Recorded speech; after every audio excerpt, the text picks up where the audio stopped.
Queridos compatriotas, invitados, deportistas, trabajadores, artistas,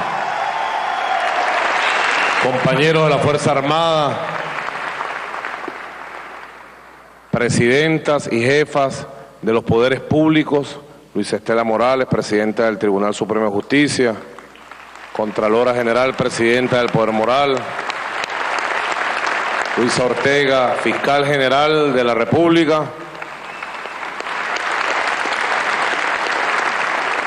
queridos compatriotas que nos escuchan a través de la cadena nacional de radio y televisión que hemos convocado para este acto tan importante. Es muy importante porque hoy, 22 de abril del año 2013, al juramentar a este equipo de gobierno, estamos iniciando un nuevo ciclo de la Revolución Bolivariana, de la Revolución Democrática, Popular, antiimperialista, socialista, humanista, cristiana, chavista, que se está desplegando en este siglo XXI en los horizontes de una Venezuela de dignidad y de amor como la que se ha levantado. Precisamente tuvimos unas 2 horas reunidos aquí en una sala al lado de esta sala histórica del Teresa Carreño, donde se protagonizaron cuántos eventos, cuántas políticas, cuántas cosas hicimos aquí con nuestro comandante supremo. Siempre lo tenemos en el recuerdo, en la necesidad, en la nostalgia más sensible, más profunda. La oligarquía por ahí siempre dice en sus mensajes: ¿hasta cuándo Maduro va a nombrar a Hugo Chávez? Bueno, hasta más allá de esta vida lo voy a nombrar, lo voy a pensar, lo voy a sentir, lo voy a necesitar. Y me siento feliz y contento de que sea así sea, de serle leal en cada segundo, en cada acto. Disfruto la lealtad que él enseñó en nosotros y que practicamos con su memoria, con su pensamiento, con su obra. La disfrutamos porque qué hermoso ser leal con quien lo fue con un pueblo, con su historia, con quien entregó su vida entera por levantar su patria.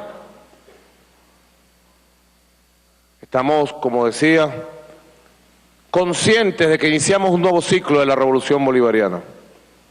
Él lo pensó así, así lo orientó. Necesitamos una revolución en la revolución, nos decía.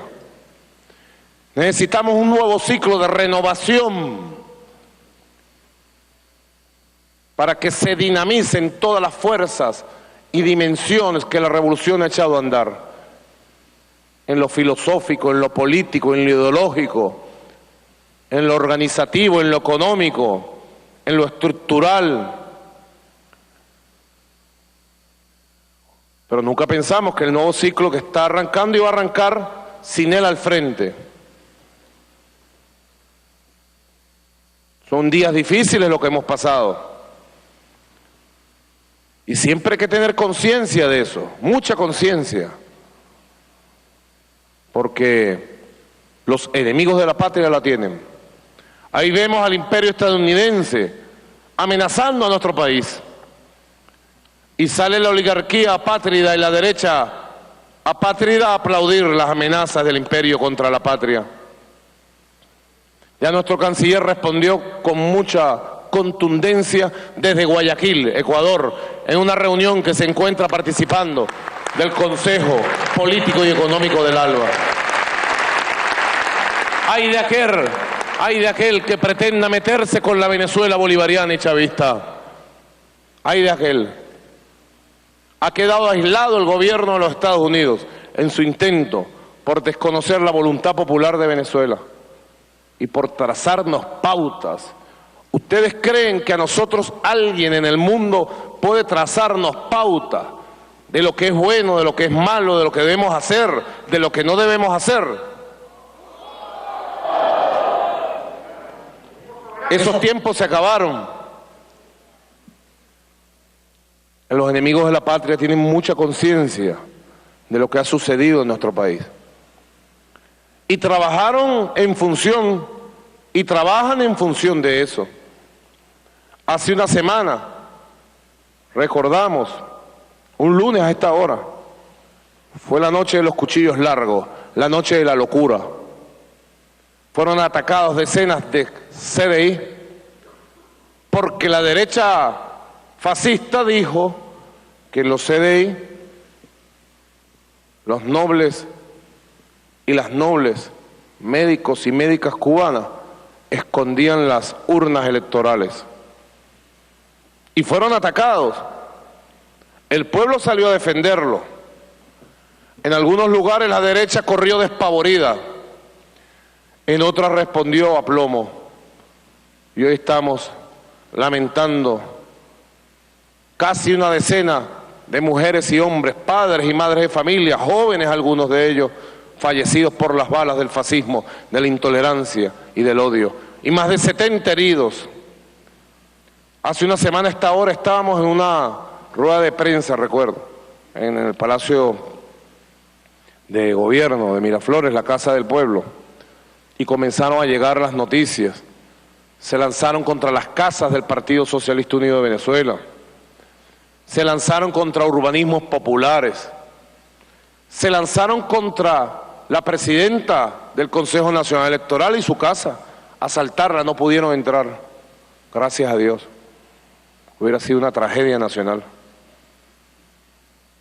Se lanzaron contra casa de gente humilde, maestras, trabajadores, y le ponían en la puerta: chavista maldito, te voy a matar. Así como pusieron hace 2 semanas en una marcha que hicieron: viva el cáncer. Una ideología que nunca la derecha venezolana había esgrimido con tanta repugnante claridad, de su odio, de su desprecio a la vida, al pueblo, de sus deseos de muerte, de venganza. Ellos están conscientes de lo que ha sucedido en nuestra patria y creen que ha llegado el momento del fin de la revolución. Ellos creen que llegó la hora final de la revolución de independencia del siglo XXI.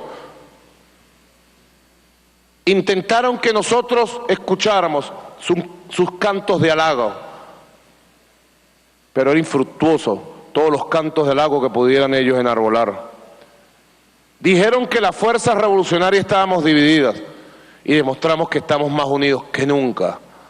No solo el alto mando político, la dirección político-militar de la revolución, sino más unido que nunca este pueblo, allí en sus bases, sus dirigentes fundamentales, en los barrios, en las fábricas, en las universidades, en los liceos, en los campos deportivos, en las calles.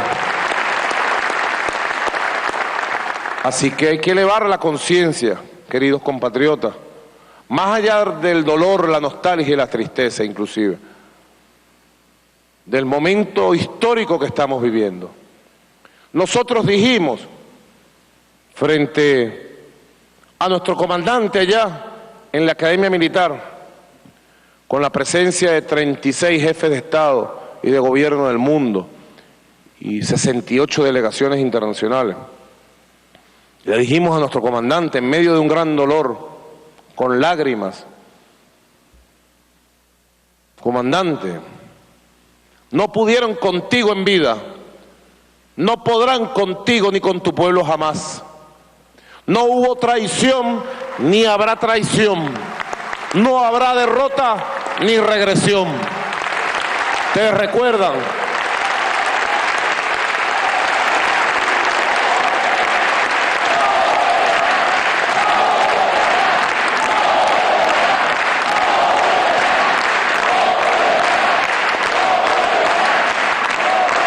¿Ustedes recuerdan ese momento de dolor en los funerales de Estado que me tocó a mí dar el mensaje por todos y todas, por Venezuela? Y hemos cumplido exactamente así. Él nos formó para esto. Él tenía plena conciencia del daño que hizo para nuestra patria las traiciones en la historia. La primera de ellas, la de Maracapana. Ellos quisieron burlarse y tergiversar las reflexiones que hicimos en la campaña electoral. Pero a nuestro pueblo le cayó el maleficio de Maracapana, cuando 18.000 indios traicionaron a su propia raza, a su propio pueblo y a sus jefes, a Guaycaipuro, a Catia, a Tiuna, a Caricuao. Los vencieron aquí mismo en el Parque del Oeste, y luego obtener la victoria, entre comillas. Diego de Lozada volteó sus armas, capturó a cada jefe indio que había contribuido con la corona española y los fusiló a uno por uno, a él, a ella y a su familia. Y luego cayó 300 años de esclavitud y colonialismo sobre nuestras tierras. Ese fue el maleficio de Maracapana, que fue sacudido por las armas libertadoras de Bolívar, de Sucre, de Miranda, para luego en 1830, traicionado el libertador, muerto el libertador, asesinado el gran Ayacucho, nuevamente nuestra patria viviera la derrota y la regresión. A cada traición vino una derrota, y a cada derrota vino la regresión.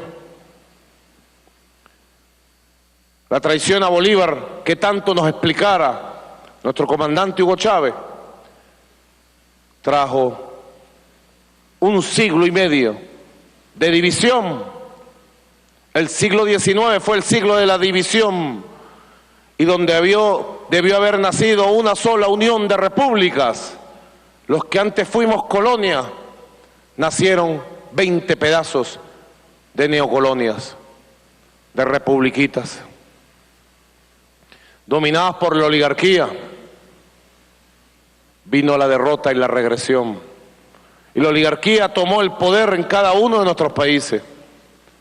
Luego vino aquí en nuestra patria la rebelión de Zamora y la guerra federal, la revolución que fue traicionada también. Y cuando la bala, aquel 10 de enero, aquella bala fría de la traición atravesó la cabeza de Ezequiel Zamora, ya se había ejecutado la traición contra el proyecto popular igualitario, libertario y presocialista de Ezequiel Zamora. ¿Y cuánto tuvo que vivir nuestro pueblo de persecuciones, saqueo, explotación, acumulación de atraso, de pobreza, de miseria, de siglos? A un siglo se le sumó a otro. Después vino la traición a Cipriano Castro y la imposición de lo que fue el siglo XX venezolano y latinoamericano. Si el siglo XIX fue el siglo de la división y la desarticulación del proyecto de los libertadores, el siglo XX fue el siglo de la dominación imperialista en todo el continente. En Venezuela llegó con la traición de Juan Vicente Gómez a Cipriano Castro. ¿Quién nos enseñó esta historia? ¿Quién revitalizó la historia y la trajo como palabra viva? ¿Quién la hizo cuerpo? ¿Quién la hizo carne? ¿Quién la hizo pueblo?